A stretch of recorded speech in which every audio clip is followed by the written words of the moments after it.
Yes, doctor Mohan Varghese, നയതന്ത്ര ചർച്ചകൾ അല്ലെങ്കിൽ നയതന്ത്ര ബന്ധം അത് ദുഷ്കരമായിട്ടുള്ള ഒരു സാഹചര്യത്തിൽ എന്തായിരിക്കും ഇനി ഈ വിഷയത്തിൽ സ്വീകരിക്കാൻ പോകുന്നത്? എന്തായാലും കേന്ദ്ര സർക്കാരിൻ്റെ സ്വാഭാവികമായി വിദേശ മന്ത്രാലയത്തിൻ്റെ പ്രതിനിധികളെ ഉൾപ്പെടുത്തി ഒരു ചർച്ച വേണമെന്നാണ് ഇപ്പോൾ കാന്തപുരം AP അബൂബക്കർ മുസ്ലിയാർ ആവശ്യപ്പെട്ടിരിക്കുന്നത്. നേരത്തെ അഡ്വക്കേറ്റ് ശ്രീ പത്മനാഭൻ ചൂണ്ടിക്കാണിച്ചതുപോലെ അദ്ദേഹം അവകാശപ്പെടുന്ന ഈ ആദ്യഘട്ട ചർച്ച അത് അദ്ദേഹം അവിടെയുള്ള സൂഫി പണ്ഡിതരുമായിട്ട് സംസാരിച്ചു. അതിൻ്റെ അടിസ്ഥാനത്തിലാണ് നിമിഷപ്രിയയുടെ വധശിക്ഷ നീട്ടിവെച്ചത്. അങ്ങനെയാണല്ലോ അവകാശവാദം. പക്ഷേ ഈ കൊല്ലപ്പെട്ട തലാലിൻ്റെ സഹോദരൻ തന്നെ ഇന്ന് ഫേസ്ബുക്കിൽ കുറിച്ചിട്ടുണ്ട്, ഇങ്ങനൊരാളെ അറിയില്ല എന്നാണ് പറഞ്ഞിരിക്കുന്നത്. മാത്രമല്ല, ഈ കാന്തപുരം അവകാശപ്പെട്ടിരിക്കുന്ന ഈ സൂഫി പണ്ഡിതർ, ആ സൂഫി പണ്ഡിതർക്ക് ഈ തലാലിൻ്റെ കുടുംബവുമായിട്ട് യാതൊരു ബന്ധവും ഇല്ല എന്നാണ് പറഞ്ഞിരിക്കുന്നത്. അപ്പം നോക്കൂ, ഈ നയതന്ത്ര ചർച്ച എന്ന് പറയുന്നത് അസാധ്യമാണ്, അത് ദുഷ്കരമാണ്, ബുദ്ധിമുട്ടുള്ളതാണ്. അവിടെ ഈ പറഞ്ഞതുപോലെ, ഈ ഇദ്ദേഹം പറഞ്ഞതുപോലെ, ശ്രീ പത്മനാഭൻ പറഞ്ഞതുപോലെ മറ്റേതെങ്കിലും തരത്തിൽ സർക്കാരിന് ഇടപെടാൻ ശ്രമിക്കാം എന്നേ ഉള്ളൂ. അപ്പോൾ ഈ ആദ്യത്തെ അവകാശവാദം അത് പൂർണ്ണമായി ഉൾക്കൊള്ളാൻ പറ്റുമോ കാന്തപുരത്തിൻ്റെ? അപ്പോൾ അതിന് ഒരു സ്ഥിരീകരണം തലാലിൻ്റെ ബന്ധുക്കൾ തന്നെ നൽകുന്നില്ല. മാത്രമല്ല, തലാലിൻ്റെ ബന്ധുക്കളെ മധ്യസ്ഥ ചർച്ചയിൽ പങ്കെടുപ്പിച്ചാൽ മാത്രമല്ല അതിനൊരു റിസൾട്ട് ഉണ്ടാവും. ഇല്ലാതെ ഇവിടെ ഇരുന്ന് കാന്തപുരവും അവിടെ സൂഫി പണ്ഡിതരുമായിട്ട് ചർച്ച നടത്തിയതുകൊണ്ട് എന്താണ് പ്രയോജനം? ശ്രീ അനിൽ, ഒരു കാര്യത്തിൽ ഉറപ്പുണ്ട്, തലാലിന്റെ കുടുംബം, മെഹദി കുടുംബം മാപ്പ് നൽകാതെ നിമിഷപ്രിയക്ക് മോചനം ഉണ്ടാവില്ല. സൂഫി പണ്ഡിതർ എന്തു പറഞ്ഞാലും മറ്റ് ഇന്റലക്ച്വൽസ് കാന്തപുരത്തിന്റെ മർക്കസിൽ നിന്നും എന്ത് രീതിയിലുള്ള സമ്മർദ്ദം ഉണ്ടായാലും യഥാർത്ഥത്തിൽ യമനിലെ ശരീഅത്ത് നിയമം അനുസരിച്ച് മുന്നോട്ട് പോകേണ്ടത് തലാലിന്റെ കുടുംബമാണ്, കൊല്ലപ്പെട്ടയാളിന്റെ കുടുംബമാണ്. ആ കുടുംബം ഒരു അഭിമാന ബോധമുള്ള വിഭാഗമാണ്, ആ അഭിമാന ബോധമുള്ള ഒരു ഗോത്രം. അതെല്ലാ ഗോത്രങ്ങളും അങ്ങനെ തന്നെയാണ്. ഒരു ഗോത്ര വർഗ സംസ്കാരത്തെ നമ്മൾ അടുത്തറിയുമ്പോൾ മനസ്സിലാകും ഇത് വെറുതെ ഒരു മാപ്പ് കൊടുത്ത് അവസാനിപ്പിക്കാൻ ബുദ്ധിമുട്ടുള്ള ഒരു വിഷയമാണ്. കാരണം ആത്യന്തികമായി മാപ്പ് കൊടുക്കാൻ സാധിക്കും. തീർച്ചയായും ഒരു കുടുംബം മാപ്പ് കൊടുത്താൽ അത് മാപ്പ് തന്നെയാണ്, അത് മോചനത്തിന് വഴിതെളിക്കും. പക്ഷേ മാപ്പ് കൊടുക്കണമെങ്കിൽ ഒരുപാട് ഇഫ്സ് ആൻഡ് ബട്ട്സ് ഉണ്ട്. അത് നമ്മൾ മനസ്സിലാക്കണം. അല്ലാതെ കുറച്ച് പണം കൊണ്ട് കയ്യിൽ കൊടുത്തു കഴിഞ്ഞാൽ അത് മാപ്പായി മാറും എന്നത് വെറും വ്യാമോഹം മാത്രമാണ്. അതുകൊണ്ട് ആദ്യം വേണ്ടത് കുടുംബത്തോട് സംസാരിക്കുക എന്നതാണ്. ആ കുടുംബത്തോട് സംസാരിച്ച് കുടുംബം മാപ്പ് നൽകാൻ തയ്യാറാണെങ്കിൽ മാത്രമേ ദിയാധനത്തിന്റെ പ്രാധാന്യം വരുന്നുള്ളൂ. ദിയാധനം എന്ന് പറയുന്ന അറബിക്കിൽ ദിയാധനം എന്ന് പറയുന്നത് ബ്ലഡ് മണിയാണ്. അപ്പൊ അത് സ്വീകരിച്ചുകൊണ്ട്, അല്ലാതെ അതൊരു കണ്ടീഷണൽ അല്ല. നമ്മൾ പലപ്പോഴും വിചാരിക്കുന്നത് ഇത്ര തുക നൽകാം എന്ന ഒരു ധാരണ ഉണ്ടായാൽ മാപ്പ് കൊടുക്കും. അതങ്ങനെയല്ല അത് വർക്കൗട്ട് ചെയ്യുന്നത്. വർക്കൗട്ട് ചെയ്യുന്നത് തുക കൊടുക്കുന്ന പിന്നീടാണ്. മാപ്പ് നൽകാൻ തീരുമാനിച്ചു കഴിഞ്ഞാൽ പിന്നീടാണ് തുകയുടെ കാര്യത്തെക്കുറിച്ച് ഒരു ധാരണയാവുന്നത്. അതൊരു വലിയ രീതിയിലുള്ള നെഗോസിയേഷനിലൊന്നും അല്ല അത് ധാരണയാകുന്നത്. പക്ഷെ നിലവിൽ നമുക്ക് മനസ്സിലാക്കാൻ കഴിയുന്നത് ഇത്രയെല്ലാം വധശിക്ഷ 16-ാം തീയതി, ജൂലൈ മാസം 16-ാം തീയതി നിശ്ചയിച്ചിരുന്ന വധശിക്ഷ മാറ്റിവെച്ചിരിക്കുന്നു. പക്ഷേ ആ വധശിക്ഷ ഡിഫർ ചെയ്തിട്ടേ ഉള്ളൂ, അത് മാറ്റിവെച്ചിട്ടേ ഉള്ളൂ. അത് സംഭവിക്കാവുന്നതാണ്, സംഭവിക്കാതിരിക്കട്ടെ എന്ന് നമുക്കെല്ലാം ആഗ്രഹിക്കുകയും ചെയ്യാം. ഇവിടെയാണ് ശാശ്വതമായ പരിഹാരങ്ങളുടെ ആവശ്യകത. ഇവിടെ നമ്മൾ നയതന്ത്രത്തെ കുറിച്ചാണല്ലോ സംസാരിച്ചത്. ഗവൺമെന്റ് ഓഫ് ഇന്ത്യക്ക് നയതന്ത്ര ബന്ധമില്ല, ഔപചാരിക നയതന്ത്ര ബന്ധം യമനിലെ ഇപ്പോഴത്തെ സന കേന്ദ്രമാക്കിയുള്ള വടക്ക് പടിഞ്ഞാറൻ യമനുമായി ഇല്ല. ആ ഭാഗം നിയന്ത്രിക്കുന്നത് ഹൂതികളാണ്. അവരുമായി ബന്ധമുള്ളത് ഇറാനാണ്. എന്നാൽ ഇറാനുമായി ഇന്ത്യക്ക് നയതന്ത്ര ബന്ധമുണ്ട്, ഔപചാരികമായ നയതന്ത്ര ബന്ധമുണ്ട്. അതൊക്കെയാണ് നേരിട്ടുള്ള യമൻ സർക്കാരുമായി നേരിട്ടുള്ള ബന്ധങ്ങളെയാണ് നമ്മൾ ട്രാക്ക് 1 ഡിപ്ലോമസി എന്ന് പറയുന്നത്. ട്രാക്ക് 1 ഡിപ്ലോമസി സംഭവിക്കില്ല എന്ന് നമുക്കറിയാം. അപ്പോൾ പിന്നെ ട്രാക്ക് 2 നയതന്ത്രമാണ് പിന്നെ കരണീയമായിട്ടുള്ളത്. ഈ രണ്ടാമത്തെ ട്രാക്ക് എന്ന് പറയുന്നതിന് 2 അർത്ഥതലങ്ങളുണ്ട്. ഒന്നുകിൽ ഗവൺമെന്റ് ഓഫ് ഇന്ത്യ തന്നെ യമനിൽ ചുമതലപ്പെടുത്തിയ യമൻ പൗരന്മാരായ ആളുകൾ ഈ കുടുംബാംഗങ്ങളുമായോ അല്ലെങ്കിൽ ഭരണകൂടത്തിന്റെ ഡിസിഷൻ മേക്കേഴ്സുമായോ നിയമ പണ്ഡിതന്മാരുമായോ അല്ലെങ്കിൽ ഒക്കെ ആ പീപ്പിൾ ഹു മാറ്റർ സംസാരിച്ചതിന് ശേഷം ഒരു ധാരണയിൽ എത്തുകയാണ്. ആ ധാരണ കുടുംബവുമായി സംസാരിച്ച് നിമിഷപ്രിയയുടെ മോചനം സാധ്യമാവുമോ എന്ന് നോക്കേണ്ടതാണ്. അതാണ് ഒരു മാർഗം. ആ മാർഗമാണ് ഏറ്റവും ഉചിതമായ മാർഗം. ഇപ്പോഴത്തെ യാഥാർത്ഥ്യ ബോധത്തോട് നോക്കുമ്പോൾ ഏറ്റവും ഉചിതമായ മാർഗം അത് തന്നെയാണ്.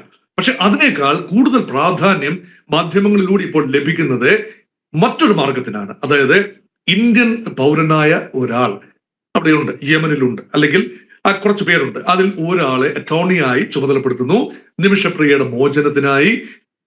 നിമിഷപ്രിയയുടെ അമ്മ അവിടെ എത്തുന്നു. അദ്ദേഹത്തിന്റെ അതിഥിയായി സംസാരിക്കുന്നു മിസ്റ്റർ സാമുവൽ ജെറോം.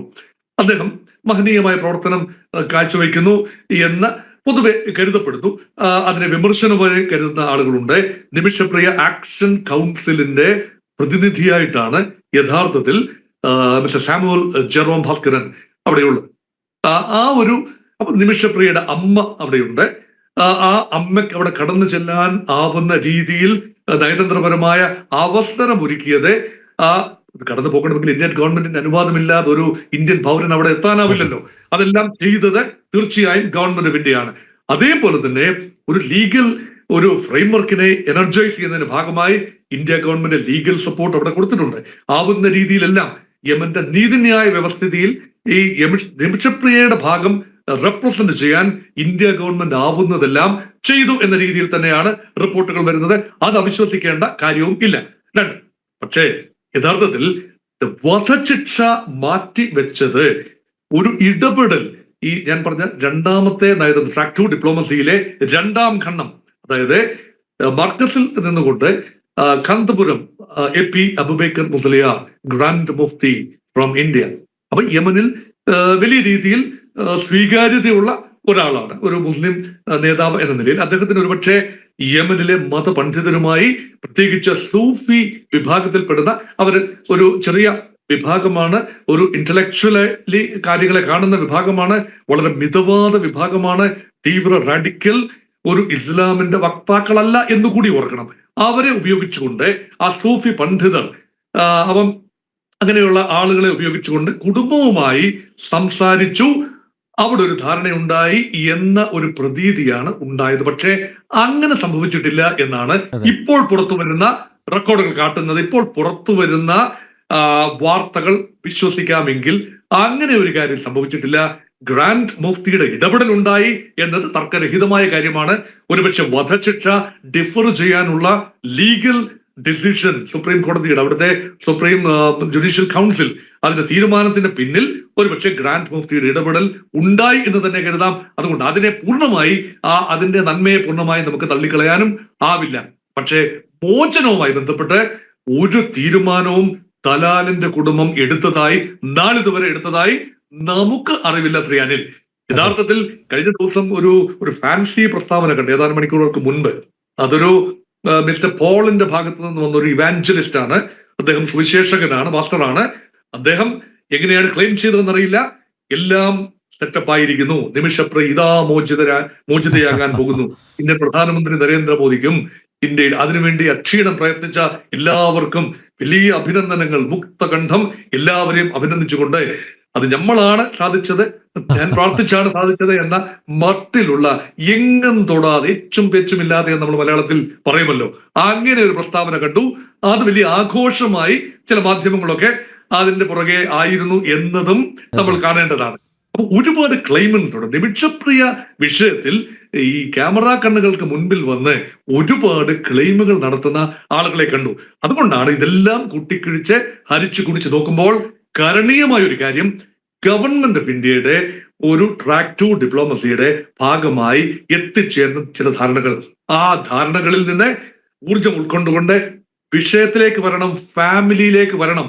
ഒരു ബ്രദറാണ് പ്രധാനമായിട്ടുള്ളത്, അബ്ദുൾ ഫത്തായുമായി ആരാണ് സംസാരിക്കുന്നത്, ആരാണ് സംസാരിക്കേണ്ടത്? ഇതുവരെ സാമുവൽ ജെറോം അബ്ദുൾ ഫത്തായെ കണ്ടതായി തെളിവില്ല. കാരണം സാമുവൽ ജെറോം സംസാരിക്കുന്ന പല വീഡിയോസും കണ്ടു, പല ഡയറക്ട്ലി ജനം ചാനൽ ഉൾപ്പെടെ സാമുവൽ ജെറോമുമായി ഞാനൊരു പ്രാവശ്യം ഒരുമിച്ച പാനലിൽ ഉണ്ടായിരുന്നതാണ്. പക്ഷേ കൃത്യമായ ബ്ലഡ് മണി ട്രാൻസ്ഫർ ചെയ്തു. $40,000 അയച്ചു കൊടുത്തു. അത് ഇന്ത്യയിൽ എംബസി വഴിയാണ് എത്തിച്ചത്. അതിനൊരു ഔപചാരിക സ്വഭാവമുണ്ട്. അതിനെന്താ സംഭവിച്ചത്?